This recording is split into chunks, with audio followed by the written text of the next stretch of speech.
Hallo, wir sind hier im Dialog im Dunkeln in Hamburg, eine Ausstellung, in der es nichts zu sehen gibt, denn die Besucher dürfen sich einmal auf ihre Hände und Ohren verlassen und müssen oder können, sagen wir mal besser, Alltagssituationen aus der Sicht eines Blinden erleben, ohne ihr geliebtes Augenlicht. Und Dialog im Dunkeln gibt es nicht nur in Hamburg. Das Konzept dieser Ausstellung wird weltweit vermarktet und heute findet hier in Hamburg das sogenannte International Meeting statt, eine Austauschplattform für Mitarbeiter aus sämtlichen Dialog im Dunkeln Ausstellungen. Und das nutzen wir einmal, um uns ein wenig zu informieren über das Leben blinder Menschen in anderen Ländern. Wie gehen sehende Menschen zum Beispiel in Singapur mit blinden Menschen um? And so I welcome Kah Yong from Singapore here. Yes. Welcome to Hamburg. Thank you. And at first, would you please introduce yourself a little bit? All right, my name is Kah Yong. I'm visually impaired. I have a little bit of vision. So I enjoy the city here, especially the weather.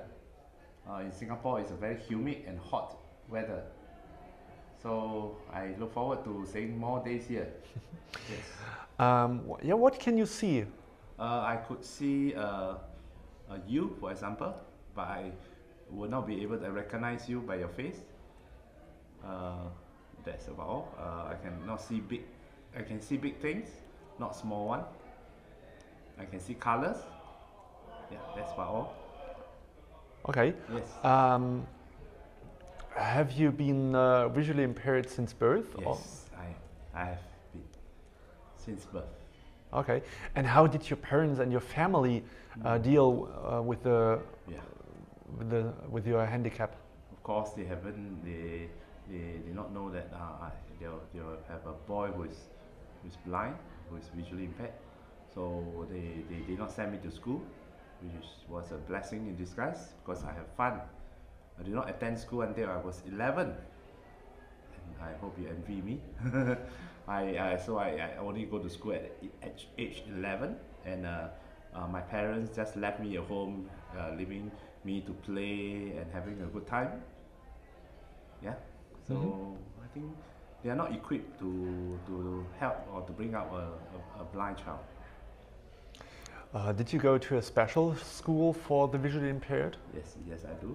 I went to the school for the visually impaired, and from there I went on to mainstream school. From the primary school, it's a junior school, and then that was the only special school I attended. From then on, I went to the mainstream school. How does the supply of ads and technical ads for the blind and visually impaired look like in your country? You will compare like 20 years ago till now, it's a lot of difference. 20 years ago when I was studying, I had to depend totally on Braille or large print. So I have my textbooks only in batches, in parts. So, but now it's different. I can get my textbook readily in a computer Braille or on audio, on e-books, on soft copies. So we are also access to computers and iPhone and things like that now. Yes. Are there any subsidies for the blind and for the visually impaired concerning the technical ads, for example? Sorry, what do you say? Subsidies? Subsidies. Oh, yeah. Right. All right. Yes, that is. So the subsidies is based on our financial situation, our financial standing. If we have a very low income, we have a higher subsidy, and vice versa. Okay. Yes. In your home country, is there something similar to the mobility training in Germany, in which a special trainer shows the blind how to use the white cane and so on? That's right. Yeah, we do. We undergo mobility training on how to use the white cane and how to orientate ourselves, use our ear to listen to what's around us, to use the cane to touch what's below our feet and what's in front of us. Yes, we do. Okay. How do sighted people in your country treat the visually impaired? Are they rather helpful, easygoing, or rather reserved, or do they even behave in an unfriendly manner? I think more of a reserve rather than unfriendly. Reserve, not really forthcoming, there are a handful of them who are readily to help you, who are maybe who are educated, who knows the blind people, and they can willingly come forward and help you. But majority of Singaporeans are still reserved. But if you ask them for help, they will offer the help. Yes. Do you think that the visually impaired or blind people in your country are well integrated into society? Not yet.